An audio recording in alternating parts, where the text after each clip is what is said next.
El 15 de junio de 1814, el calor se cernía sobre el jardín de la iglesia como un ser vivo, denso e implacable. Mientras la nena Ashworth permanecía de pie entre las rosas y veía cómo su hermana menor se convertía en vicaria. El pálido color lavanda de su vestido parecía una tranquila rendición. Ni blanco de celebración ni negro de luto.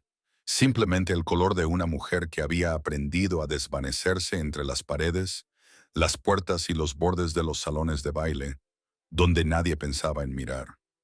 Había soportado 5 temporadas, 5 años de vestidos esperanzadores, cuidados rizos y sonrisas que se volvían más frágiles con cada primavera que pasaba.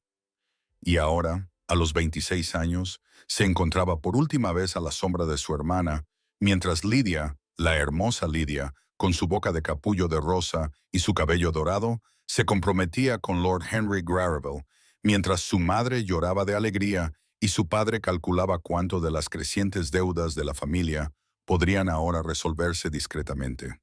El nena no sentía más que un vacío agotamiento mientras desempeñaba su papel. Aceptaba felicitaciones destinadas a otra, dirigía a los sirvientes, se aseguraba de que el champán fluyera libremente a pesar de saber exactamente cuánto costaba y lo poco que podían permitírselo. Los invitados se agolpaban bajo el dosel del jardín, abanicándose para combatir la opresiva tarde, y ella oía sus susurros como siempre, las miradas de lástima que la seguían como fieles sabuesos.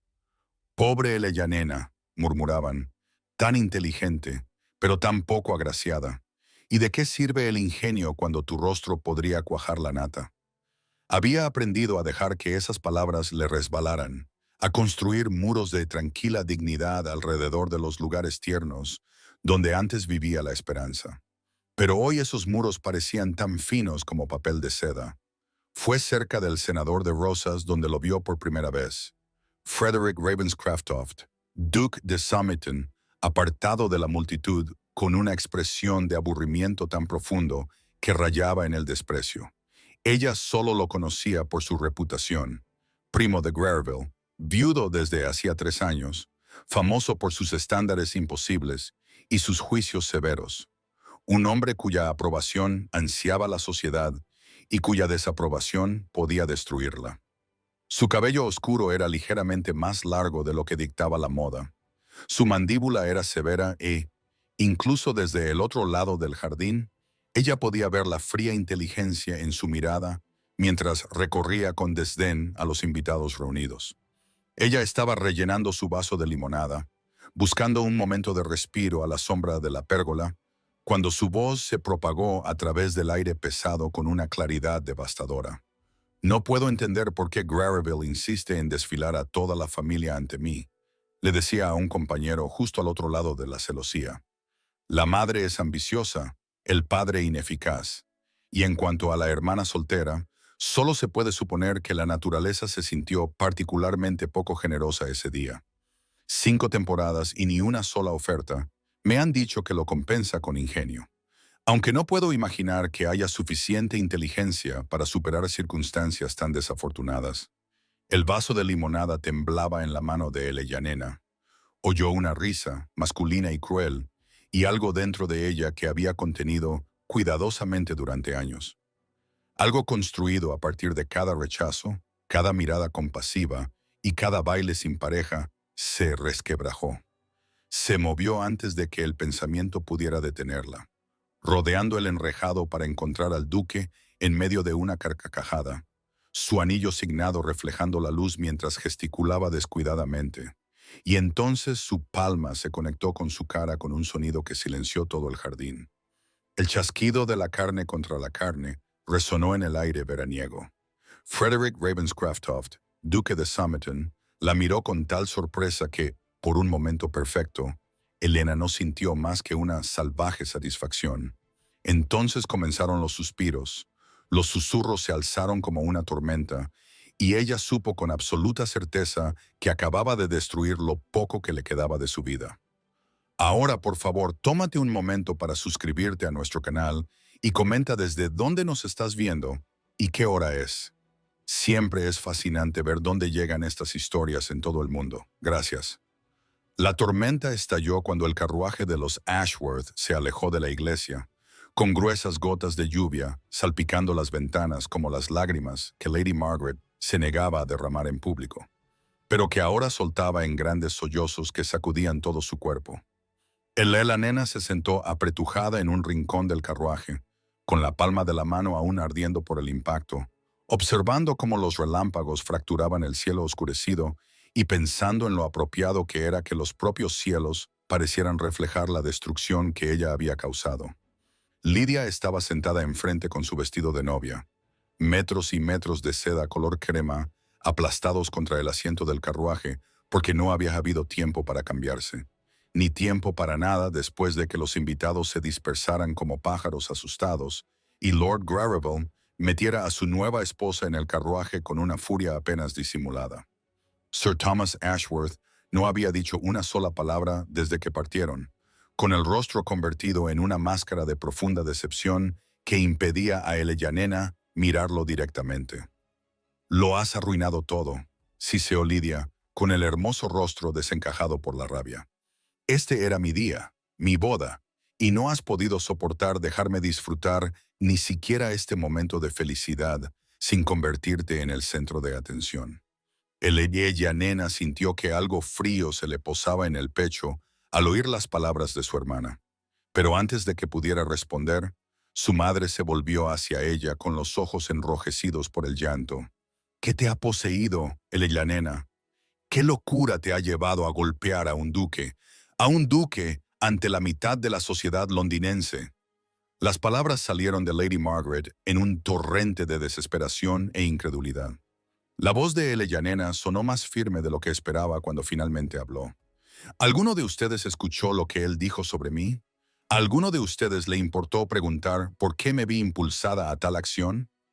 El silencio que siguió fue respuesta suficiente. Y entonces se lo contó, repitiendo las palabras de Frederick Ravenscroft con fría precisión, observando cómo el rostro de su madre pasaba de la furia a algo más complicado, viendo cómo la mandíbula de su padre se tensaba de forma casi imperceptible. «Aún así, eso no cambia nada», dijo Lady Margaret por fin, con voz hueca. «Te has destruido por completo. Ninguna provocación justifica golpear al duque de Somerton en público. Por la mañana, todos los salones de Londres sabrán lo que has hecho, y tendremos suerte si no nos excluyen por completo de la sociedad». Entonces, mi padre habló por primera vez, con voz cargada de agotamiento. «Te irás a casa de tu tía Beatrice, en Somerset, hasta que este escándalo se calme. Si es que alguna vez se calma, te irás en una semana y te quedarás allí hasta que te envíe un mensaje diciendo que puedes volver». Eleanor asintió con la cabeza, sintiéndose extrañamente ligera, como si una pesada cadena que no sabía que llevaba consigo se hubiera desprendido de repente. A través de la ventana salpicada por la lluvia, aún podía ver a Frederick Ravenscroft de pie en el jardín, con la mano apoyada en la mejilla, completamente inmóvil, mientras la tormenta lo empapaba, y algo en su quietud, en el hecho de que no hubiera pedido su arresto ni exigido satisfacción, le pareció profundamente extraño. La última imagen que tuvo de él antes de que el carruaje doblara la esquina fue la de un hombre que no parecía enfadado, sino completamente desconcertado, como si ella le hubiera hablado en un idioma que él apenas empezaba a entender. El 22 de junio de 1814, la lluvia finalmente comenzó a amainar cuando el carruaje alquilado coronó la colina, y Eleanor vio por primera vez la cabaña de la tía Beatrix, enclavada en la campiña de Somerset, como algo salido de un sueño febril de simplicidad pastoral.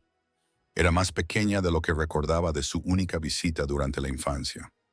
Las paredes encaladas estaban medio cubiertas por rosas trepadoras que florecían con desafiante profusión a pesar del cielo nublado. Sus pétalos estaban cargados de gotas de lluvia que reflejaban la poca luz que se filtraba a través de las nubes. Eleanor bajó del carruaje con su pequeño baúl y sus 3 preciados libros, una copia gastada de Sentido y Sensibilidad, un volumen de sonetos de Shakespeare y un tratado de filosofía natural que había escandalizado a su madre cuando lo compró. Y se quedó un momento respirando el aire que olía a tierra húmeda y madreselva. y a algo que no pudo identificar de inmediato, pero que más tarde reconocería como libertad. La puerta de la cabaña se abrió de par en par antes de que pudiera llamar, revelando a la tía Beatriz en todo su excéntrico esplendor, con el pelo plateado escapándose de las horquillas, una mancha de tinta en la manga y un gato naranja y gordo llamado Wellington, recostado sobre sus hombros como una estola de piel viva.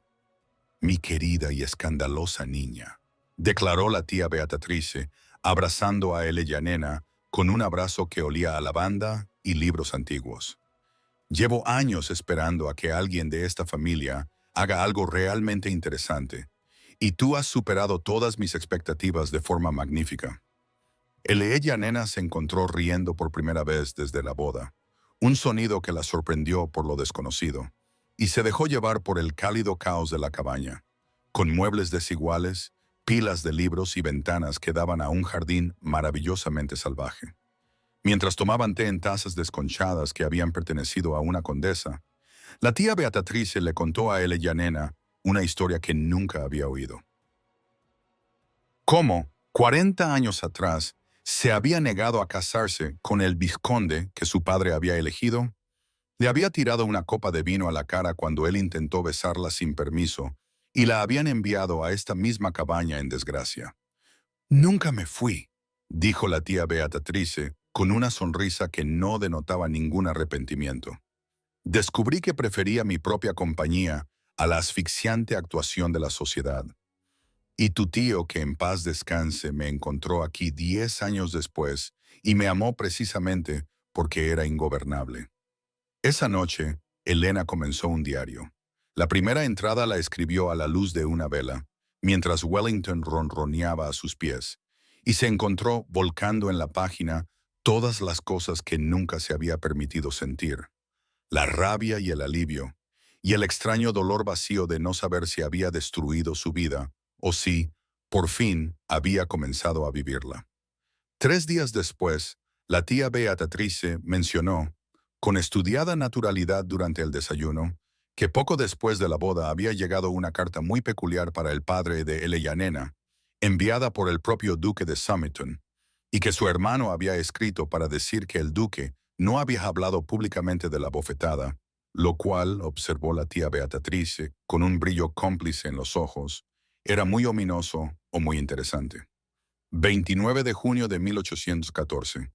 La luz del atardecer se filtraba dorada a través del jardín de la cabaña, donde Yanena estaba sentada entre las rosas silvestres, con su diario abierto en el regazo, las palabras que había escrito esa mañana aún secándose en la página, mientras trataba de capturar la extraña paz que había comenzado a instalarse en sus huesos después de 2 semanas de exa.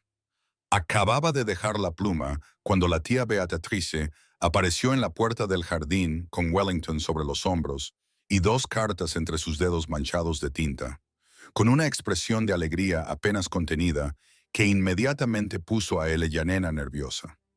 «Una de tu padre», anunció la tía Beatrice, «y otra que venía dentro, sellada con un escudo que reconozco bastante bien, un cuervo con una rosa entre las garras.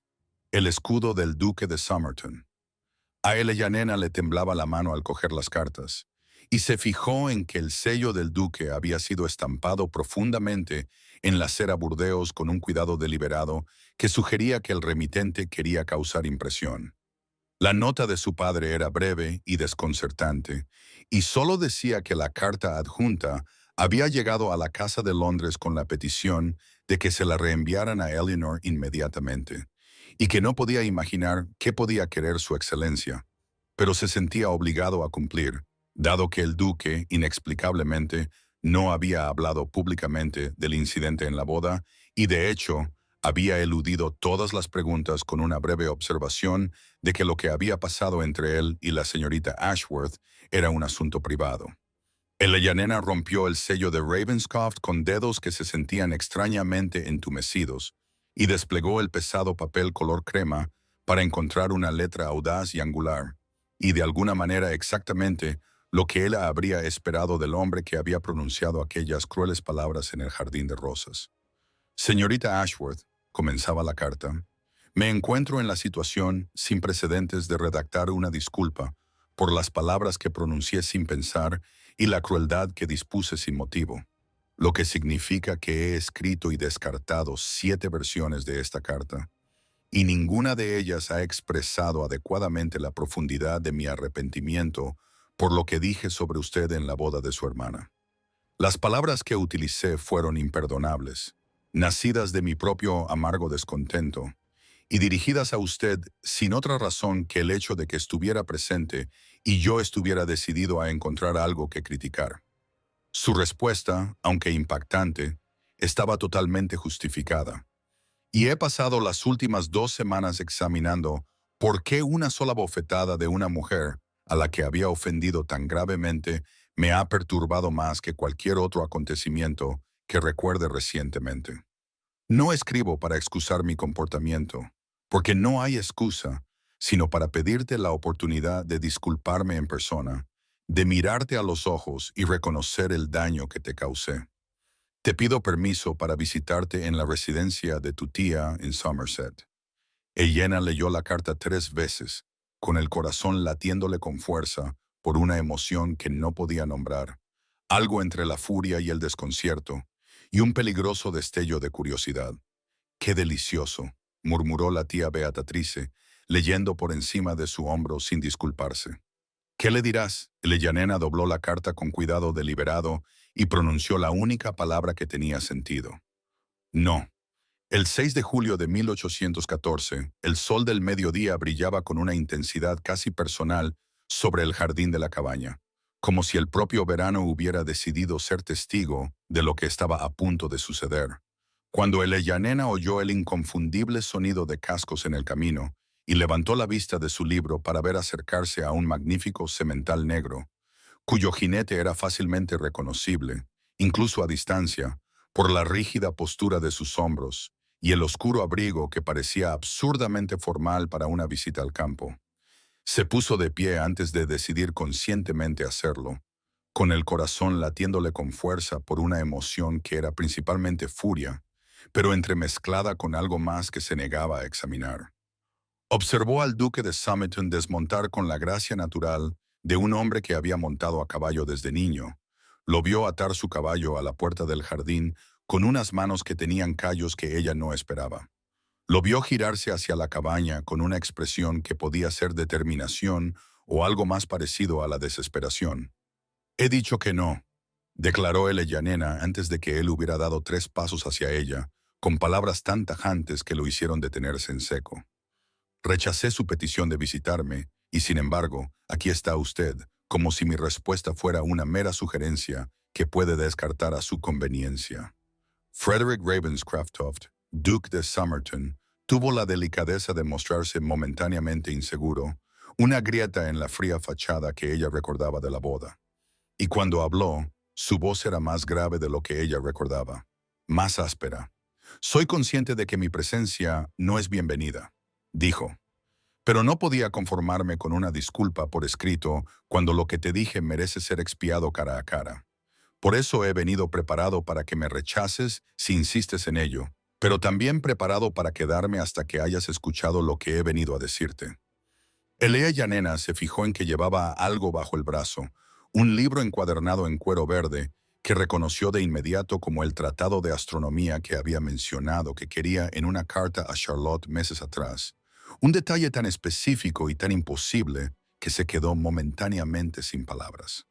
La tía Beatriz había desaparecido convenientemente esa mañana con vagos murmullos sobre visitar a un vecino, dejando a Elena sola para enfrentarse a este hombre cuyo anillo signate reflejaba la luz del sol mientras le ofrecía el libro como una ofrenda de paz, sentada a los pies de un enemigo.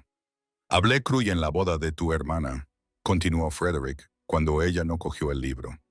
«Y he pasado 3 semanas tratando de entender por qué lo hice, por qué miré a una mujer que no conocía y decidí herirla con palabras diseñadas para hacerle daño». Elena sintió que algo cambiaba en su pecho, que algún muro que había construido cuidadosamente comenzaba a mostrar pequeñas grietas. Y en contra de todos los instintos que le gritaban que lo echara, se encontró diciendo las palabras que lo cambiarían todo. Tienes 10 minutos, le dijo, retrocediendo para permitirle entrar en el salón de la casa de campo. Y luego te irás y no volverás nunca más. Los 10 minutos se convirtieron en 20 y luego en una hora, y ella nena seguía sentada frente a Frederick Ravenscraft-Toft en el modesto salón de la tía Beatrix, escuchando palabras que nunca había esperado oír de un hombre de su posición y reputación. Él le habló de la presión que había recaído sobre él desde la muerte de su esposa 3 años antes. El desfile incesante de jóvenes damas adecuadas que le presentaban en cada reunión, los rumores sobre si el duque de Somerton tendría algún día un heredero, y cómo se había blindado con frialdad, porque era más fácil ser cruel que vulnerable. Me casé con Catherine cuando tenía 22 años, dijo Frederick, con una voz que se volvió áspera y desconocida. Y lo hice porque mi padre lo había dispuesto así, y yo creía que el deber era la mayor vocación a la que podía responder un hombre. Ella era amable y gentil, y se merecía algo mucho mejor que un marido que no la amaba. Y cuando murió, al dar a luz a nuestro hijo, un hijo que solo vivió 3 horas, me prometí a mí mismo que nunca más permitiría que nadie se acercara lo suficiente como para herirme. La nena sintió que la ira que la había sostenido durante 3 semanas de exilio comenzaba a transformarse en algo más complicado, algo que la asustaba mucho más que la rabia. La luz de la tarde se desvanecía cuando Frederick sugirió que dieran un paseo, y ella aceptó antes de poder pensarlo mejor, guiándolo a través del jardín de la cabaña y hacia el prado más allá, donde la campiña de Somerset se extendía dorada y verde hacia las lejanas colinas. Al principio caminaron en silencio, pasando junto a las rosas silvestres que caían sobre el viejo muro de piedra, pasando por el lugar donde ella nena había estado sentada cuando llegó su carta, hasta que llegaron a un enorme roble cuyas ramas se extendían lo suficiente como para proteger a un pequeño ejército de la lluvia o el sol. Aquí es donde vengo a leer, dijo ella nena, sorprendiéndose a sí misma con la confesión. Y Frederick miró el árbol, y luego a ella con una expresión que ella no pudo descifrar del todo. Me fijé en tu diario, dijo, cuando me dejaste entrar en el salón. Lo llevabas bajo el brazo como si fuera algo precioso, y me pregunté qué pensamientos plasmas en esas páginas, qué observaciones sobre el mundo consideras dignas de conservar. Ella nena estudió sus manos mientras hablaba, fijándose de nuevo en los callos que había observado antes, la prueba de que este duque no se limitaba a sentarse en salones y dar órdenes, sino que realmente trabajaba con las manos de alguna manera. La puesta de sol comenzaba a pintar el cielo con tonos ámbar y rosa, colores que parecían incendiar las nubes. Y cuando Frederick se volvió hacia ella, sus ojos no mostraban el frío desdén que ella recordaba de la boda. ¿Puedo volver a visitarte?, preguntó esta vez de forma correcta, con tu permiso concedido en lugar de ignorar tu negativa. Y ella nena se oyó a sí misma pronunciar unas palabras que cambiarían el curso de su vida. Lo consideraré, dijo, y vio algo que se parecía mucho a la esperanza brillar en su rostro antes de que él volviera a adoptar una expresión cuidadosamente neutral y se inclinara sobre su mano con una formalidad que parecía casi tierna. Las visitas comenzaron el 13 de julio de 1814, cuando Frederick llegó a la cabaña con una copia gastada de Wollstonecraft, que según él había descubierto en su biblioteca, y pensó que a ella le podría interesar, y ella nena la aceptó con las manos ligeramente temblorosas, diciéndose a sí misma que una conversación más no le haría ningún daño, cuando ya había sobrevivido a tantos daños en sus 26 años. Se sentaron en el salón de la tía Beatrix en aquella primera visita propiamente dicha, con las ventanas abiertas para aprovechar cualquier brisa que pudiera ofrecer el calor de julio, y hablaron del libro que él había traído, de los argumentos que contenía y en los que ella nena creía desde hacía mucho tiempo, pero que nunca se había atrevido a expresar en compañía educada, y cuando ella ofreció una opinión que habría escandalizado a su madre. Frederick se inclinó hacia adelante con auténtico interés, en lugar de retroceder horrorizado, como ella había aprendido a esperar de los caballeros de su clase. Volvió el 15 de julio con preguntas sobre lo que ella había estado leyendo antes de que él interrumpiera su exilio, y ella se encontró confesando su amor por la astronomía, por la forma en que el cielo nocturno la hacía sentir infinitamente pequeña y al mismo tiempo, de alguna manera importante, y él la escuchó como si sus palabras merecieran ser recordadas. Para el 18 de julio, habían establecido una rutina sin darse cuenta, reuniéndose bajo el gran roble, donde la sombra ofrecía un respiro del implacable sol del verano. Y allí se sentaban durante horas debatiendo sobre filosofía, literatura y política, mientras la tía Beatrice los observaba desde su ventana con una expresión que sugería que lo estaba disfrutando enormemente. Frederick trajo rosas el 20 de julio, cortadas del jardín de su propia finca, y Eleyanena las aceptó con una confusión que rayaba en el dolor, porque nadie le había regalado flores antes, ni en 5 temporadas, ni una sola vez, y no sabía cómo sostener algo tan hermoso sin temer que se lo arrebataran. El 24 de julio, los melocotones estaban madurando en el huerto de la cabaña, y Frederick la ayudó a recogerlos, con el abrigo tirado sobre una rama y las mangas remangadas, dejando al descubierto unos antebrazos que delataban el trabajo físico más que el ocio ocioso de la aristocracia. Y cuando sus dedos se rozaron al alcanzar la misma fruta, Eleyanena sintió que su cuidadoso escepticismo se resquebrajaba como la tierra seca, desesperada por la lluvia. Ella se rió el 27 de julio. Se rió de verdad de algo ingenioso, dijo él, sobre un poeta pomposo que ambos despreciaban, y el sonido la sorprendió tanto que se quedó en silencio inmediatamente. Pero Frederick la miró como si ella le hubiera dado un regalo incalculable. La tía Beatriz comentó esa noche que el duque parecía muy diferente de la fría criatura que describía la sociedad, y Eleyanena respondió que la sociedad a menudo se equivocaba con respecto a las personas, y su tía sonrió de una manera que sugería que sabía exactamente lo que estaba pasando, aunque la propia Eleyanena se negara a nombrarlo. Los libros se acumulaban en la mesilla de noche de Eleyanena, volúmenes prestados e intercambiados, con notas escritas a mano en los márgenes que parecían correspondencia secreta, y ella comenzó a sospechar que las noticias de estas visitas acabarían llegando a Londres, que los chismes se deleitarían con este extraño acontecimiento. Pero cada vez le importaba menos. O quizás, más exactamente, descubrió que eso le importaba menos que el hecho de que Frederick le pidiera su opinión y escuchara realmente su respuesta. La mañana del 1 de agosto de 1814 comenzó con el canto de los pájaros y el suave ruido de la tía Beatrice preparando el desayuno en la cocina de abajo. Sonidos que se habían vuelto tan familiares y reconfortantes para Eleyanena como los latidos de su propio corazón durante las semanas de su exilio. Pero la paz se rompió en el momento en que llegó el correo, y ella reconoció la letra de su madre en la primera carta, los bucles y florituras que transmitían agitación, incluso antes de que Eleyanena rompiera el sello y comenzara a leer las frenéticas palabras que contenía. Lady Margaret Ashworth escribía sobre los rumores que habían llegado a Londres como un incendio forestal consumiendo la maleza seca. Susurros en todos los salones y en todas las mesas de juego sobre el duque de Somerton, visitando repetidamente una determinada casa de campo en Somerset, donde residía una determinada joven caída en desgracia. ¿Y qué pensaba exactamente Eleyanena al fomentar tal atención por parte de un hombre al que había agredido públicamente?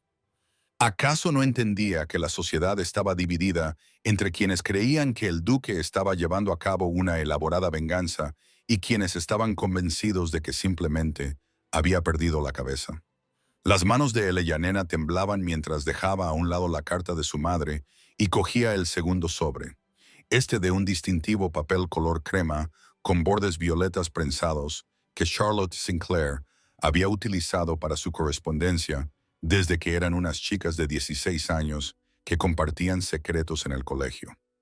Las palabras de Charlotte eran más amables, pero no menos alarmantes, ya que informaba de que Lydia estaba contando a todo el que quisiera escucharla que su hermana había hechizado claramente al duque mediante medios impropios, que el momento de sus visitas no podía ser una coincidencia, que debía de estar jugando con Eleyanena como castigo por la humillación que ella le había infligido en la boda. El desayuno que había preparado la tía Beatrice permanecía intacto en el plato de Eleyanena mientras la mañana se acercaba al mediodía. Los huevos se enfriaban y las tostadas se endurecían, mientras Elena permanecía inmóvil en la pequeña mesa del comedor y sentía que la frágil felicidad que había estado cultivando durante las últimas semanas comenzaba a resquebrajarse como el hielo bajo un peso excesivo.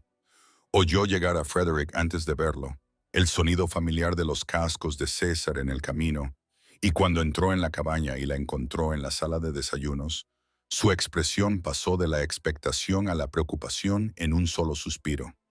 Las cartas yacían esparcidas sobre la mesa ante ella, prueba del mundo exterior que finalmente había irrumpido en el santuario que habían creado. Y Frederick no necesitó leerlas para comprender lo que había sucedido, porque seguramente había recibido su propia correspondencia, sus propias advertencias de amigos bien intencionados o chismosos oportunistas, ansiosos por ser los primeros en informarle de que todo Londres estaba hablando. El Leia Nena lo miró, a este hombre que se había convertido en algo que ella nunca había esperado en el transcurso de 6 semanas, y la pregunta que se había estado gestando en su interior desde que leyó las acusaciones de su madre, finalmente salió a la luz con una crudeza que los sorprendió a ambos. «¿Qué es esto?», preguntó con voz firme, a pesar del miedo que se escondía detrás. «¿Qué estamos haciendo? ¿Qué quieres de mí? Porque no puedo soportar ni un momento más de incertidumbre cuando todo el mundo parece convencido de que conoce tus intenciones mejor que yo». Frederick no respondió de inmediato, y en el silencio Elena sintió que todos los miedos que había albergado sobre sí misma se alzaban como una riada, amenazando con ahogar cualquier frágil esperanza que hubiera echado raíces en su corazón durante esas semanas imposibles. Entonces comenzó a llover, y gruesas gotas golpearon las ventanas con creciente intensidad, y el sonido la transportó instantáneamente a aquel viaje en carruaje del 15 de junio, cuando estalló la tormenta y su vida se hizo añicos, y se preguntó si las tormentas marcarían siempre los puntos de inflexión de su existencia. Frederick se acercó a la ventana, dándole la espalda durante un largo momento, y cuando se volvió, su rostro había perdido la cuidadosa compostura que ella había llegado a asociar con él, revelando algo crudo e incierto debajo. «¿Es esto culpa?», continuó Elena, con voz más fuerte ahora porque había pasado 26 años aprendiendo a hablar a través del miedo. ¿Es curiosidad por la mujer lo suficientemente loca como para golpear a un duque? ¿Es esto algún juego elaborado que soy demasiado tonta para entender? Porque prefiero saber lo peor ahora que descubrirlo más tarde, cuando me haya permitido creer en algo que nunca fue real. Frederick cruzó la habitación en 3 zancadas y se detuvo ante ella, lo suficientemente cerca como para que ella pudiera ver sus manos temblando ligeramente a los lados, lo suficientemente cerca como para que ella notara por primera vez la pequeña cicatriz sobre su ceja izquierda, tan cerca que tuvo que inclinar la cabeza hacia atrás para mirarle a los ojos. «¿Quieres saber qué es esto?», dijo él, con una voz áspera que ella nunca le había oído antes. «Entonces te lo diré, aunque he pasado semanas tratando de encontrar las palabras adecuadas para la tarea y fracasando estrepitosamente. Esto es lo más aterrador que he experimentado jamás, y he enterrado a una esposa y a un hijo que nunca llegaron a respirar. He heredado un ducado que nunca quise. He pasado 3 años construyendo muros tan altos que pensaba que nadie podría escalarlos jamás. Tú no los escalaste, Elena. Los derribaste de un solo golpe en una calurosa tarde de junio, y desde entonces he estado tratando de comprender lo que me sucedió». Entonces, le tomó las manos y le puso entre los dedos la gastada copia de Wollstone, el libro que le había traído aquel primer día como ofrenda de paz, y la apretó con firmeza, pero con delicadeza. «Lo supe en ese momento», continuó, «cuando te plantaste ante mí con fuego en los ojos y la palma de la mano aún ardiendo por el contacto. Supe que eras la primera persona auténtica que había conocido en años, quizá en toda mi vida. Alguien que no sonreía afectadamente, ni adulaba, ni fingía. Alguien que veía a través de todas las máscaras que llevaba y me encontraba deficiente, y era lo suficientemente valiente como para demostrarlo».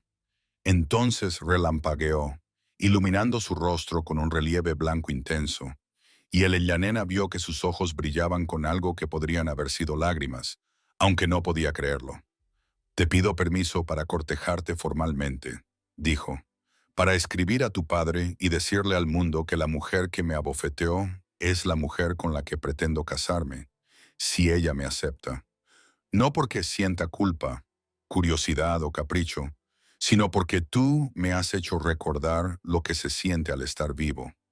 Las ruedas del carruaje crujían sobre la grava del camino de entrada a la mansión Ravenscroft en la mañana del 10 de agosto de 1814, y Eleyanena apretó sus manos enguantadas en su regazo para detener su temblor mientras la finca se revelaba a través de la ventana en toda su imponente grandeza.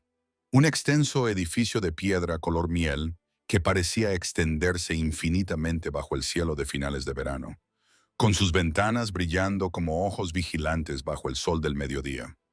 Frederick le había descrito su hogar durante las semanas de conversación bajo el roble, pero las palabras no habían logrado captar la magnitud de lo que se convertiría en su mundo si aceptaba el futuro que él le ofrecía. Y Eleyanena se sintió de repente muy pequeña con su modesto vestido de viaje, muy consciente de que era la hija de un baronet, acercándose a la sede ancestral de uno de los ducados más antiguos de Inglaterra. Frederick cabalgaba junto al carruaje sobre el brillante lomo negro de César, y cuando se detuvieron ante las grandes puertas, él estaba allí antes de que el lacayo pudiera llegar hasta ella, con la mano extendida para ayudarla a bajar, con los ojos buscando en su rostro señales del miedo que ella intentaba desesperadamente ocultar. Solo el vestíbulo de entrada podría haber engullido por completo la cabaña de la tía Beatrix, con sus altos techos pintados con escenas de la mitología clásica y sus suelos de mármol desgastados por generaciones de pasos de los Ravenscroft. Y la nena se sorprendió a sí misma catalogando rutas de escape antes de recordar que no estaba allí como prisionera, sino como invitada de honor, como la mujer con la que el duque de Somerton tenía intención de casarse. Se fijó en el retrato mientras Frederick la guiaba hacia el salón, una hermosa mujer de cabello oscuro, capturada en óleo y oro, y sintió, más que vio, cómo la mano de Frederick se tensaba en su codo mientras la guiaba sin hacer ningún comentario. Aunque el Eleanor comprendió inmediatamente quién debía de ser aquella mujer y lo que le costaba a él recorrer aquellos pasillos, donde su recuerdo permanecía en cada rincón, la duquesa de Haya los esperaba en un salón iluminado por el sol, sentada en una silla que bien podría haber sido un trono, con su cabello plateado perfectamente peinado y su postura rígida, con ese porte aristocrático que la madre de Eleyanena había pasado años intentando inculcar sin éxito a sus hijas. El broche que lucía la Dowager en el cuello era magnífico, un racimo de zafiros y diamantes que reflejaba la luz mientras dirigía su mirada evaluadora a Eleyanena. Y en esa mirada, Eleyanena reconoció algo familiar, la misma mirada evaluadora que había soportado de todas las patronas de Almax, todas las anfitrionas que la habían considerado indigna de una segunda mirada. El té se sirvió con una formalidad insoportable, mientras la Dowager hacía observaciones que eran técnicamente corteses, pero con un tono gélido, comentando las modestas conexiones familiares de Eleyanena, su avanzada edad de 26 años, su notoria reputación tras el desafortunado incidente en la boda de su hermana, y Eleyanena sentía como Frederick se ponía tenso a su lado, con cada insulto apenas velado. Pero Eleyanena no había sobrevivido a 5 temporadas de rechazo y decepción para derrumbarse ahora ante una mujer imperiosa, por muy poderosa que fuera, y cuando la dama de compañía le preguntó directamente si realmente creía que era adecuada para convertirse en duquesa, Eleyanena la miró fijamente a los ojos y respondió que creía que era adecuada para hacer feliz a Frederick, que era la cuestión más importante. Las cejas de la duquesa se levantaron ligeramente ante esta respuesta, y en el silencio que siguió, Frederick se acercó y tomó la mano de Eleyanena a la vista de su madre, con un apretón cálido y orgulloso, y sin ningún tipo de vergüenza. Más tarde, cuando la acompañó a través de la biblioteca que se convertiría en su santuario, se disculpó por la frialdad de su madre. Pero Eleyanena simplemente sonrió y le dijo que había enfrentado cosas peores, Y lo decía completamente en serio. La duquesa de Aja envió un mensaje la mañana del 17 de agosto en el que decía que deseaba tomar el té con Eleyanena a solas en el jardín. Y aunque el mensaje estaba redactado como una invitación, Eleyanena entendió lo que realmente era. Una citación para enfrentarse al juicio sin la presencia protectora de Frederick para protegerla de cualquier sarcasmo que su madre decidiera lanzar. La nena se vistió cuidadosamente con un vestido de mañana de color verde suave que la tía Beatriz le había ayudado a elegir, lo suficientemente modesto como para evitar acusaciones de presunción, pero con un corte lo suficientemente elegante como para demostrar que comprendía las normas que se esperaban de una futura duquesa, y caminó por los pasillos de la mansión con la barbilla alta, a pesar de que su estómago se revolvió por la aprensión. El jardín era espectacular bajo el calor de agosto, con rosas que florecían en profusión a lo largo de senderos cuidadosamente recortados, su fragancia impregnando el aire cálido. Y Eleyanena encontró a la Dagger sentada bajo una pérgola de celosía, con un servicio de té ya dispuesto en la pequeña mesa ante ella, el broche de zafiro y diamantes brillando en su garganta como un desafío. «Siéntate», dijo la Dagger sin preámbulos, señalando la silla de enfrente, «y hablaremos con franqueza, sin que mi hijo nos interrumpa como una niñera preocupada, porque tengo preguntas que requieren respuestas sinceras, y sospecho que tú eres capaz de dármelas, si así lo decides». Eleyanena se sentó y aceptó la taza de té que le sirvió Daaya, fijándose en el característico color ámbar y el rico aroma de lo que más tarde descubriría que era una mezcla importada especialmente para la familia, y miró fijamente a los ojos de la anciana cuando comenzó el interrogatorio. La Dagger le preguntó primero por la bofetada, con una voz engañosamente suave, queriendo saber si Eleyanena se arrepentía del escándalo que había causado o si simplemente se arrepentía de haber sido descubierta. Eleyanena respondió que no se arrepentía de nada, salvo quizá de no haber golpeado más fuerte, lo que le valió una mirada severa, seguida de algo que podría haber sido una aprobación a regañadientes. Las preguntas continuaron sin descanso, indagando en las circunstancias familiares de Eleyanena, su educación, sus expectativas, su comprensión de lo que significaba convertirse en duquesa. Eleyanena respondió a cada una de ellas con sinceridad, negándose a embellecer sus modestos orígenes o a fingir tener cualificaciones que no poseía.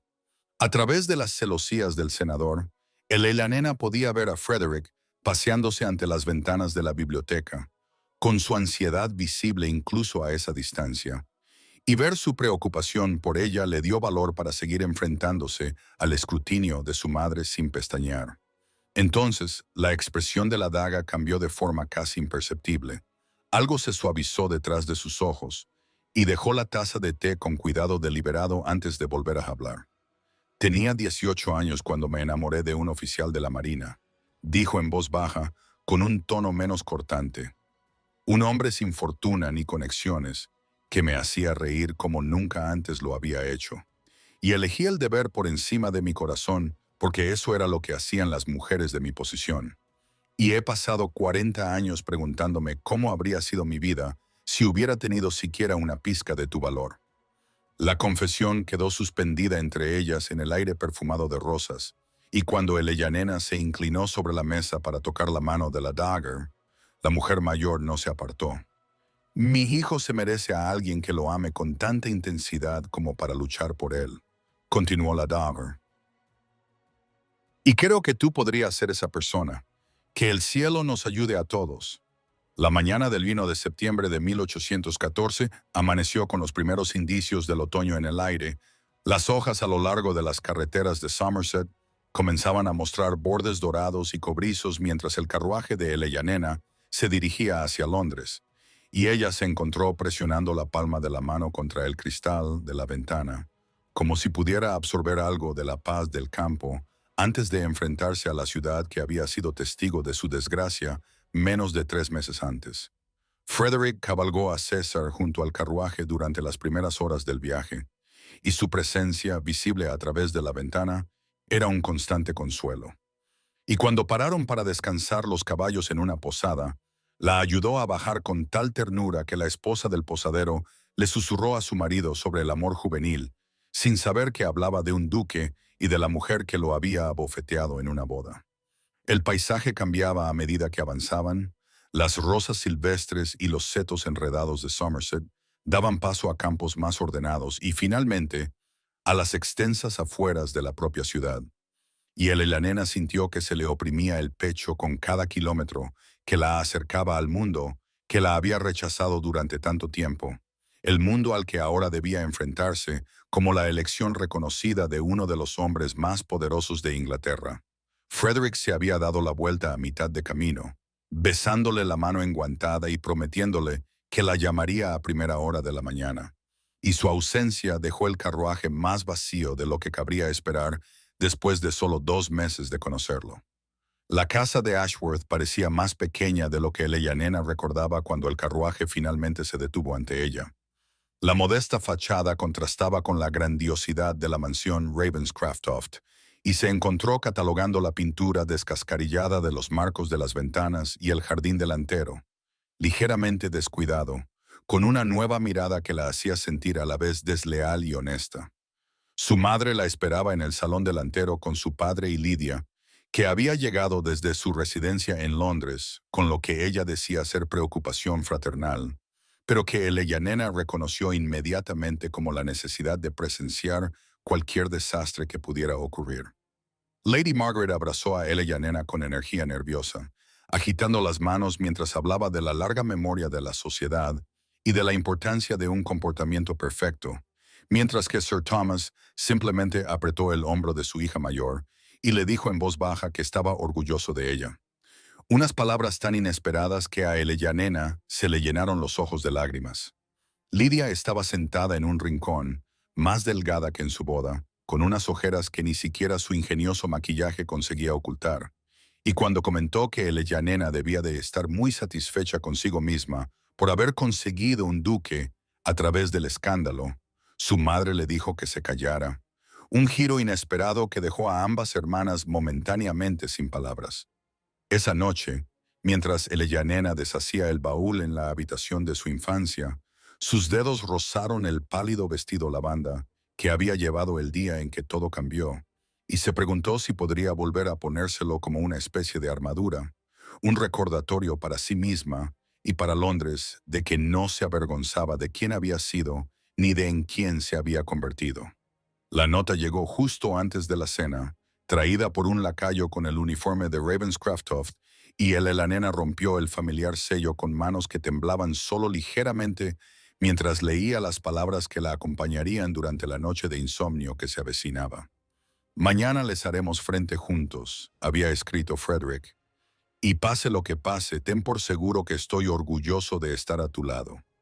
La tarde del 3 de septiembre de 1814, llegó con el peso de 1000 juicios presionando el pecho de nena, mientras se miraba en el espejo de su dormitorio infantil y observaba a la doncella de su madre abrochar el último de los diminutos botones de la espalda de un vestido del color del cielo de medianoche, un azul intenso y profundo que Frederick había enviado a la casa esa misma mañana, con una nota en la que declaraba que era su color, el tono del crepúsculo cuando el día se rinde al misterio. Y aunque nena había protestado por la extravagancia, no podía negar que la seda la transformaba de una manera que nunca había experimentado durante 5 temporadas, vistiendo colores pastel, elegidos para ayudarla a desvanecerse en el papel pintado. El carruaje de Frederick llegó precisamente a las 7, con el escudo de Ravenscroft brillando en la puerta a la luz de la lámpara, y cuando la ayudó a subir al interior de terciopelo, sus dedos se detuvieron en los de ella un momento más de lo que permitía la decencia. Sus ojos recorrieron su aspecto con una expresión que la hizo sentir, quizás por primera vez en su vida, genuinamente hermosa. El trayecto hasta la Royal Opera House transcurrió en una nebulosa de palabras tranquilizadoras de Frederick y respiraciones profundas y decididas de nena. Y cuando el carruaje finalmente se detuvo y la puerta se abrió para revelar a la multitud reunida de la élite londinense subiendo los grandes escalones, Elellanena sintió que su valor se desvanecía como la llama de una vela en una corriente de aire. Frederick bajó primero y se volvió para ayudarla a bajar. Y en ese momento, cuando sus dedos enguantados tocaron los de él y ella pisó el pavimento, con toda la Londres elegante mirando, oyó los susurros comenzar como el susurro de las hojas antes de una tormenta. Su nombre pasaba de boca en boca junto con palabras como escándalo, bofetada e imposible. Levantó la barbilla y colocó la mano en el brazo que Frederick le ofrecía, sintiendo su sólida fuerza a su lado, mientras comenzaban el largo camino por las escaleras. Y su mano libre se posó en la parte baja de su cintura en un gesto de posesión y protección que provocó otra oleada de susurros entre la multitud. El vestíbulo era peor. El espacio cerrado atrapaba los murmullos y los amplificaba hasta que Elellanena podía distinguir voces individuales. Y entonces lo oyó, esa risa distintiva y aguda que la había perseguido a través de innumerables salones de baile. La risa de Lady Hastings, que una vez había declarado, en presencia de Elellanena, que la solterona Ashworth debería simplemente retirarse al campo y dejar de saturar el mercado matrimonial. Lady Hastings se acercó con su séquito de matronas igualmente mordaces, y Elellanena se preparó mientras la mujer se acercaba. Pero en lugar del saludo que exigía la cortesía básica, Lady Hastings miró directamente a través de Elellanena, como si estuviera hecha de cristal, ejecutando un corte tan descarado que los suspiros resonaron en el vestíbulo. El silencio que siguió duró quizás 3 latidos antes de que Frederick hablara, con una voz que transmitía una precisión aristocrática diseñada para llegar a todos los oídos que escuchaban. Lady Hastings, dijo con hielo goteando en cada sílaba, veo que sus modales siguen siendo tan deficientes como su juicio, y me aseguraré de recordar este momento cuando su hija necesite un matrimonio ventajoso la próxima temporada. Lady Hastings palideció, y Elellanena se mantuvo erguida a pesar de sus manos temblorosas, y Frederick la guió hacia el interior del teatro de la ópera, mientras la multitud se abría ante ellos como el mar rojo ante Moisés. La tarde del 10 de septiembre de 1814 llevó a Elellanena a la fiesta en el jardín de Lady Sinclair, bajo un cielo azul otoñal perfecto, con las rosas aún floreciendo en abundancia a pesar del cambio de estación.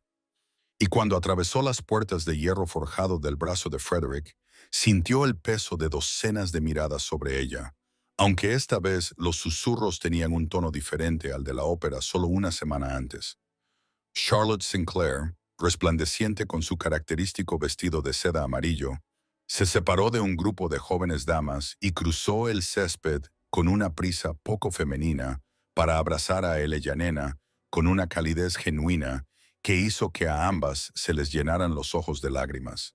Y cuando se apartó para examinar el rostro de su amiga, declaró en voz alta, lo suficiente para que los invitados cercanos la oyeran, que Elellanena estaba radiante y que Somerset Air claramente le sentaba bien. Las mujeres que habían ignorado a Elellanena durante 5 temporadas se acercaron con sonrisas que no llegaban a sus ojos, elogiando su vestido y preguntando por su salud, con una solicitud que sonaba hueca a oídos acostumbrados a años de indiferencia. Y Elellanena aceptó su atención con gentil compostura, reconociendo lo que era, no un interés genuino, sino el miedo a ofender al duque de Somerton, cuya fría reputación lo convertía en un enemigo peligroso. Frederick permaneció cerca durante toda la tarde, con la mano en la parte baja de su espalda cada vez que la multitud se acercaba, y sus ojos se encontraban con los de ella entre las conversaciones con una calidez que le hacía latir el corazón a pesar de la naturaleza teatral de la reunión que los rodeaba. Y cuando finalmente la llevó a un rincón tranquilo cerca de un magnífico cenador de rosas, estudió su rostro con esa intensidad que ella había llegado a reconocer como su forma más sincera de atención. ¿Eres feliz?, le preguntó simplemente. Y Elellanena consideró la pregunta con la honestidad sobre la que se había construido su relación, admitiendo que veía más allá de la falsa cortesía, pero descubrió que le importaba menos de lo que había esperado. porque las únicas opiniones que realmente le importaban ahora eran las de él, las de Charlotte y las suyas propias. La sonrisa de Frederick transformó sus rasgos severos en algo parecido a un deleite juvenil y se inclinó para hablar. Palabras destinadas solo a sus oídos, cuando una voz familiar rompió el agradable murmullo de la fiesta en el jardín, y Eleyanena se volvió para ver a Lidia, acercándose con Lord Gravell, varios pasos detrás, con aspecto aburrido y ligeramente irritado. La belleza de su hermana seguía intacta, pero algo esencial se había desvanecido detrás de sus ojos. Las sombras que Eleyanena había notado en casa de sus padres eran ahora más profundas, a pesar de la cuidadosa aplicación de polvos y colorete, y la sonrisa de Lidia, cuando saludó a Eleyanena, tenía un toque de desesperación bajo su frágil brillo. «Qué maravilloso que hayas encontrado una situación tan ventajosa», dijo Lidia con una dulzura que no ocultaba la amargura que había debajo. Eleyanena sintió cómo Frederick se tensaba a su lado, pero le puso una mano suave en el brazo para evitar cualquier respuesta cortante que pudiera haberle dado.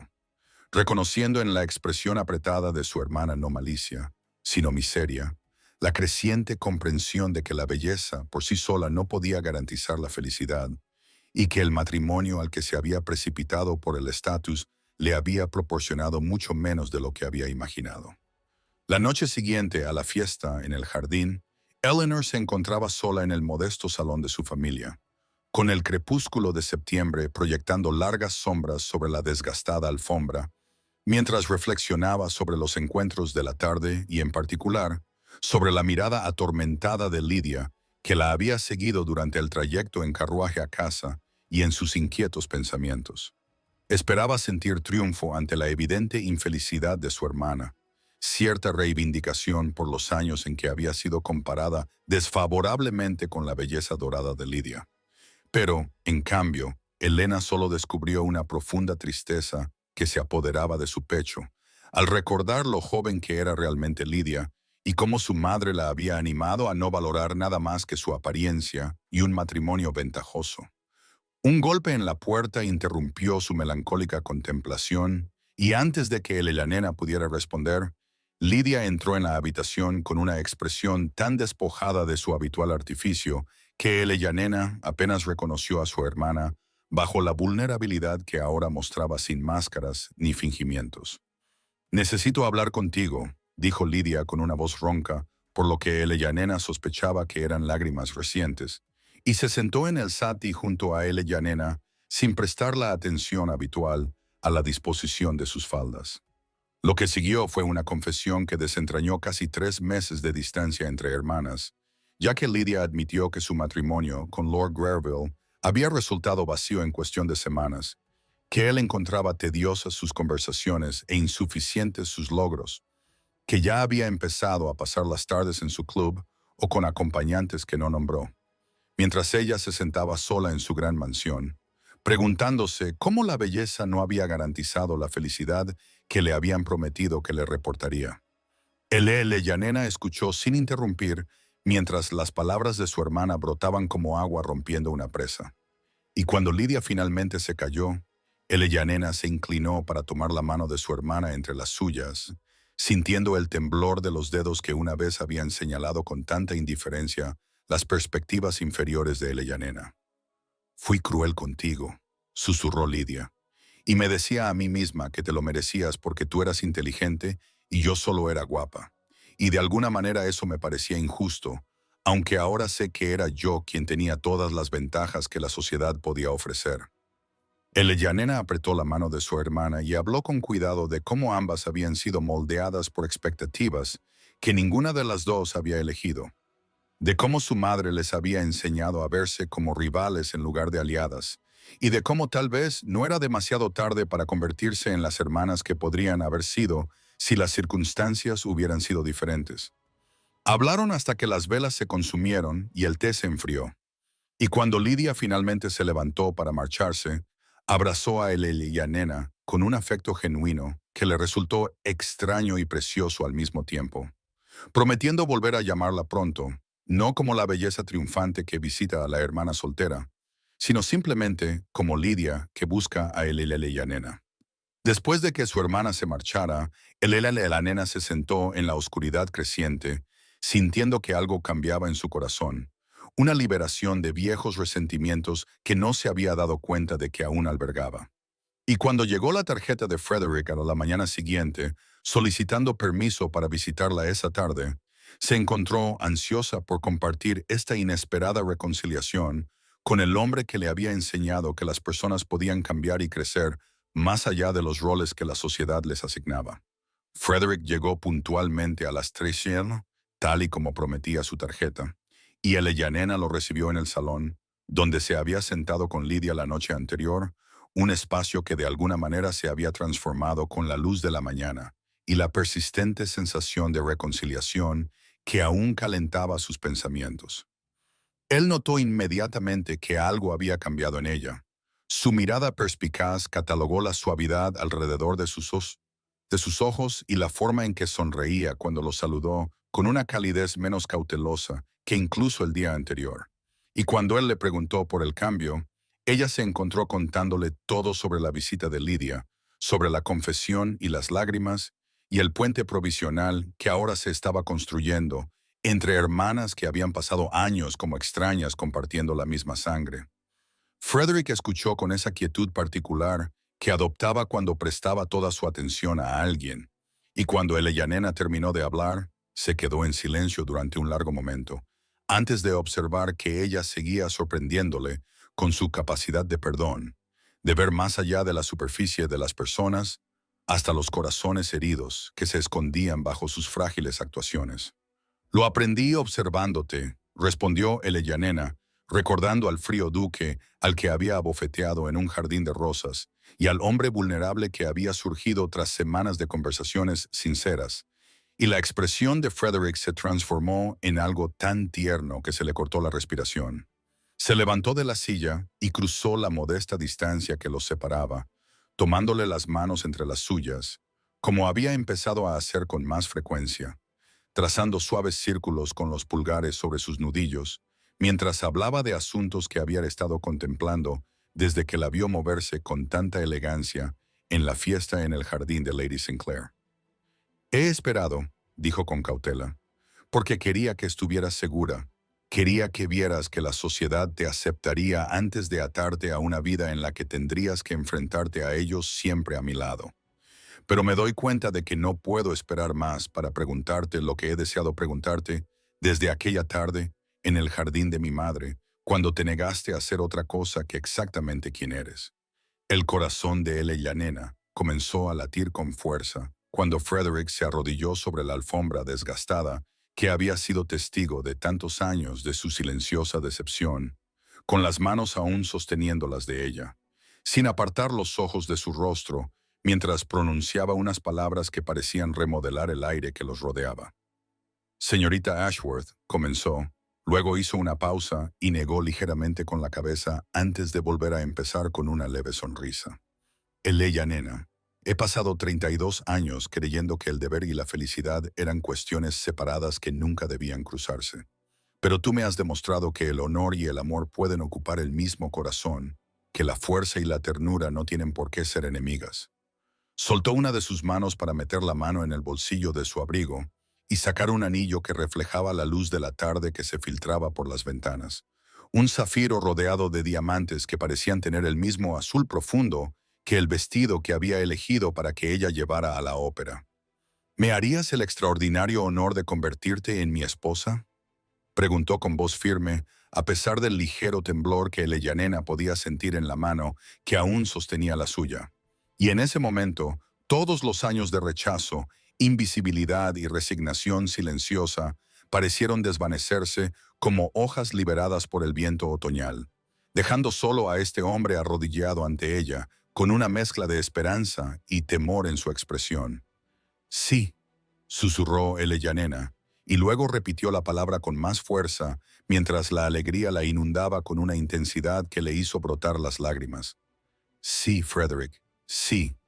El anillo se deslizó en su dedo como si hubiera sido creado solo para ella. El zafiro captaba la luz de la tarde y esparcía pequeños fragmentos de azul por la desgastada alfombra del salón, donde Eleyanena había pasado tantos años invisible y desapercibida.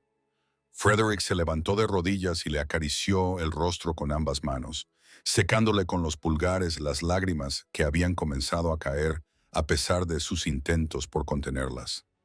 La besó con delicadeza y reverencia, sellando con sus labios una promesa que sabía a esperanza y futuro. Hacía mucho tiempo que ella había dejado de imaginar para sí misma, y cuando él se apartó, sus propios ojos brillaban con una emoción que el frío duque que ella había conocido nunca habría permitido que nadie presenciara.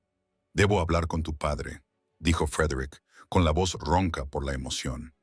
Y Eleyanena se rió entre lágrimas ante lo absurdo de la formalidad después de todo lo que ya habían pasado juntos. Pero asintió y le apretó las manos antes de soltarlo para que fuera a buscar a Sir Thomas a su estudio. La hora siguiente transcurrió en una confusión de felicitaciones, las exclamaciones entre lágrimas de su madre y el placer rudo pero genuino de su padre. Y durante todo ese tiempo se sintió como si se estuviera observando a sí misma desde una gran distancia. La hermana soltera se había transformado en una futura duquesa gracias a la alquimia del amor, algo que parecía imposiblemente fuera de su alcance solo 3 meses antes. Esa noche, Frederick cenó con su familia, y Eleanor observó con qué naturalidad conversaba con su padre sobre la gestión de la finca, con qué paciencia soportaba la efusiva gratitud de su madre, con qué cuidado incluía a Lydia en la conversación, a pesar de la evidente dificultad de la hermana menor para ocultar sus complicados sentimientos sobre este cambio de suerte. Cuando se marchó, besó la mano de Eleyanena con una prolongada caricia que la inundó de calor, y su promesa susurrada de llamarla a primera hora de la mañana resonó en sus pensamientos mientras yacía despierta esa noche, contemplando cómo la luz de la luna jugaba con el zafiro de su dedo. Los días siguientes trajeron consigo un torbellino de actividad, ya que se preparó el anuncio para los periódicos y Eleyanena se vio rodeada de modistas y sombrereras, así como de las interminables opiniones de su madre sobre los desayunos de boda, los artículos de truzo y los 1000 pequeños detalles que acompañaban la transformación de la señorita Ashworth en su graciosa duquesa de Somerton. Charlotte llegó con champán y auténtica alegría, abrazando a Eleyanena con fuerza y declarando que desde el momento en que vio a Frederick defender a Eleyanena en la ópera, supo que este hombre comprendía el valor de su amiga de una manera que otros no habían sabido percibir en 26 años. Incluso la duquesa Daihá envió una nota de felicitación formal que contenía, como Eleyanena observó con silenciosa satisfacción, una postdata invitándola a tomar el té, para que pudieran discutir juntos los preparativos. El broche de zafiro que había llevado en su primer encuentro, ahora ofrecido como regalo de boda. Frederick la visitaba todos los días sin excepción, a veces durante horas y otras durante unos minutos robados entre otras obligaciones. Y cada visita dejaba a Eleyanena más convencida de que esta felicidad en la que había tropezado a través del escándalo y el desafío era real y sólida y suya para siempre. Septiembre maduró hacia octubre, las hojas se tornaron doradas y carmesí fuera de su ventana, y Eleyanena Ashworth contó los días que faltaban para convertirse en la esposa de Frederick, hasta que la mujer que había abofeteado a un duque en la boda de su hermana se presentara ante Dios y la sociedad y lo reclamara como suyo, hasta que todos los años de invisibilidad se desvanecieran finalmente en un pasado que pudiera recordar con gratitud por haberla convertido en alguien digno de ser verdaderamente vista.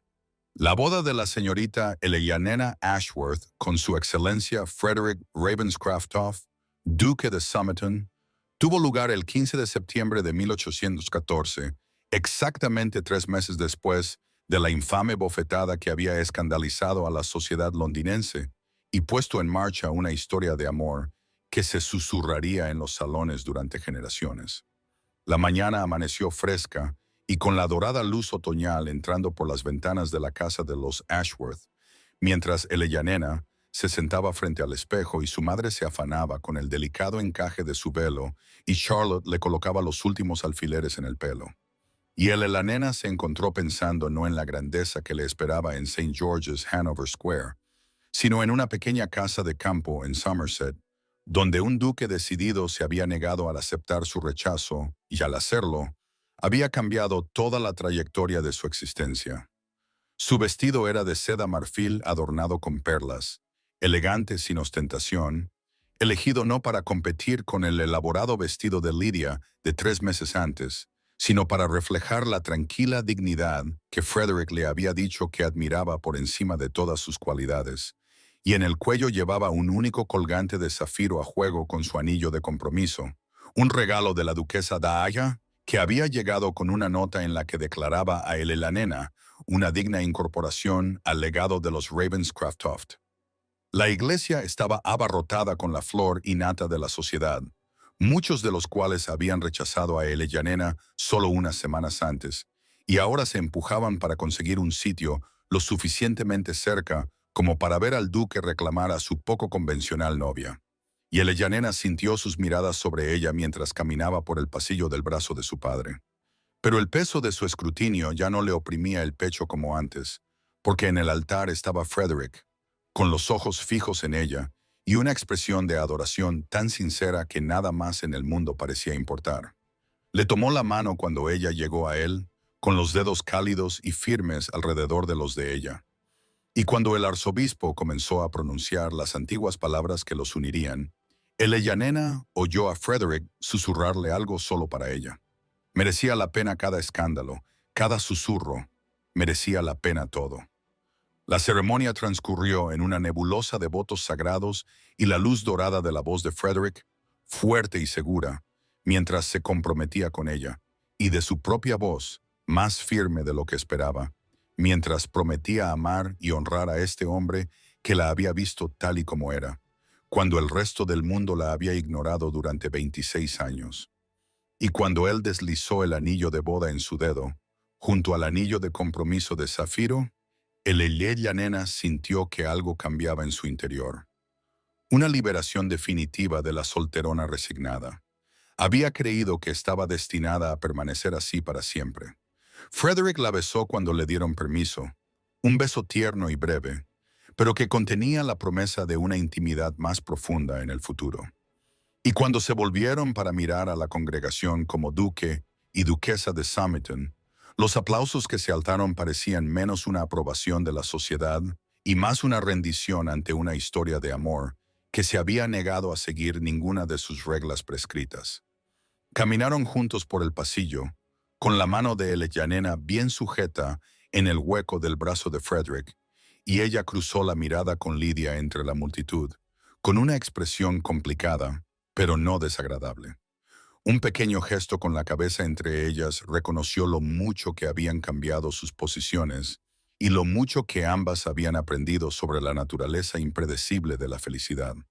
El desayuno de boda en Ravenscroft Manor se desarrolló con un esplendor que Elyanena apenas podía haber imaginado durante esos largos años, sentada junto a las paredes del salón de baile, viendo a otras mujeres celebrar uniones que, según le habían dicho, estaban para siempre fuera de su alcance. Y cuando tomó su lugar junto a Frederick, a la cabecera de la larga mesa, adornada con rosas otoñales y velas titilantes, sintió la curiosa sensación de habitar una vida que le encajaba perfectamente, a pesar de no ser nada que hubiera planeado o esperado.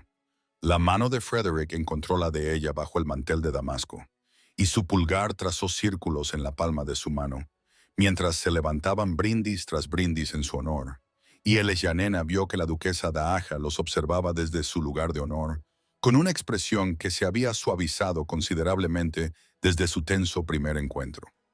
El broche de zafiro que lucía en el cuello brillaba a la luz de las velas mientras levantaba su copa en honor a la unión que inicialmente había visto con tanto escepticismo. Charlotte estaba sentada radiante junto a su madre, secándose los ojos con un pañuelo de encaje y murmurando palabras de alegría al otro lado de la mesa cada vez que la mirada de Elyanena se cruzaba con la suya. E incluso Sir Thomas parecía conmovido más allá de su habitual reserva, carraspeando repetidamente mientras veía a su hija mayor transformarse de solterona, ignorada a una de las mujeres de más alto rango del reino. La comida avanzó plato tras plato de delicias que Eleyanena apenas probó. Estaba tan absorta en el simple milagro de la presencia de Frederick a su lado, en la forma en que se inclinaba para susurrarle observaciones privadas sobre sus invitados, que le hacía reprimir la risa ante la absoluta certeza en sus dos ojos cada vez que la miraba de que ella estaba exactamente donde debía estar. Cuando comenzó el baile, Frederick la llevó a la pista para el primer vals, y Eleyanena recordó con repentina claridad la boda de 3 meses antes, cuando se había quedado de pie con su vestido lavanda pálido, viendo a Lydia y Claribel dar su primera vuelta, mientras ella curaba las heridas privadas de otra temporada más, sin una sola oferta. Y el contraste entre esa mujer y la que ahora giraba en los brazos del duque parecía casi demasiado grande para comprenderlo.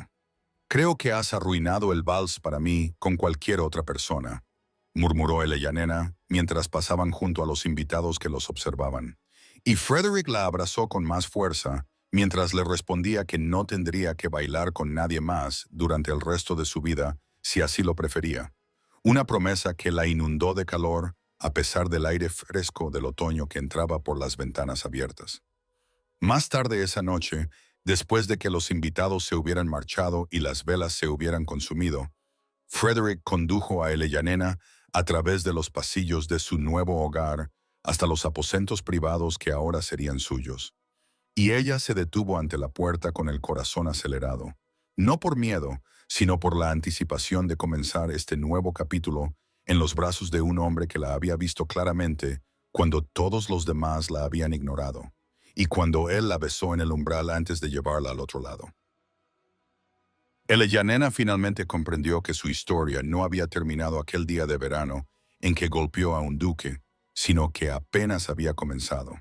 Los meses que siguieron a su noche de bodas se desarrollaron como las páginas de un libro que Eleyanena nunca se había atrevido a escribir por sí misma, cada día revelando nuevos capítulos de una felicidad tan completa que a veces la asustaba por su intensidad. Y a medida que el otoño se adentraba en el invierno, y el invierno se suavizaba en primavera, se encontró transformada no solo en sus circunstancias, sino en la esencia misma de cómo se movía por el mundo. Ya no era la solterona ignorada, resignada a ver la vida desde los márgenes, sino una mujer plenamente vista y apreciada por un hombre cuyo amor había reescrito todas las amargas historias que se había contado a sí misma durante esos largos años de invisibilidad.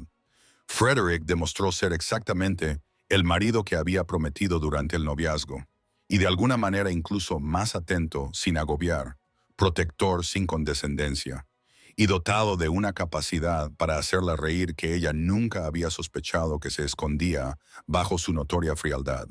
Y Eleyanena descubrió que el duque de Somerton, que había aterrorizado a la sociedad londinense, era capaz, en la intimidad, de una ternura extraordinaria, de leerle en voz alta a la luz del fuego, de dejarle libros en la almohada con pasajes marcados que le recordaban las conversaciones que habían compartido, de mirarla a través de los abarrotados salones de baile con una expresión que la hacía sentir como si fueran las únicas dos personas que existían. La duquesa de Aija se suavizó considerablemente con el paso de los meses, conquistada por la fuerza tranquila y el ingenio agudo de Eleyanena, y quizás sobre todo por la evidente alegría que su hijo había encontrado tras años de fría obligación, y el broche de zafiro que una vez había adornado el cuello de la anciana, ahora residía en el joyero de Eleyanena, entregado con afecto brusco y la declaración de que el legado de Ravenscroft estaba en buenas manos. Charlotte siguió siendo su amiga más querida y visitaba con frecuencia la mansión Ravenscroft, deleitándose con la elevación social de su amiga y encontrando en la biblioteca de Frederick un paraíso que la mantenía felizmente ocupada durante sus largas estancias. Y Eleyanena atesoraba estas visitas como prueba de que su esencia no se había perdido al convertirse en duquesa, sino que simplemente se le había dado espacio para florecer. Cuando llegó la primavera con su promesa de renovación, Eleyanena se encontró una mañana incapaz de enfrentarse al desayuno, una peculiaridad que se repitió durante varias mañanas más, hasta que el Dowager la observó con ojos entendidos y llamó al médico, y 3 semanas más tarde, Elena se encontraba en la biblioteca donde Frederick la había besado por primera vez y vio cómo su rostro pasaba de la preocupación al asombro cuando le dijo que la guardería de Ravenscroft pronto tendría un ocupante. Él la tomó en sus brazos con tal reverencia que ella se rió a pesar de sus lágrimas. Y esa noche caminaron juntos bajo su roble mientras la puesta de sol pintaba el cielo de Somerset con colores que se hacían eco de su propuesta. Y la nena pensó en la mujer que había sido exactamente un año antes, de pie en el jardín de una iglesia, con su vestido lavanda pálido, invisible y resignada, sin imaginar que un solo momento de rebeldía la llevaría aquí, a esta vida más allá de lo que se había atrevido a soñar. Si estás escuchando esta historia y alguna vez te has sentido invisible, susurró Nena al aire de la tarde, como si se dirigiera a todas las almas olvidadas que de alguna manera pudieran oírla. Ten por seguro que tu momento de reconocimiento puede llegar cuando menos te lo esperes. Y cuando llegue, ten el valor de creer que te mereces cada palabra.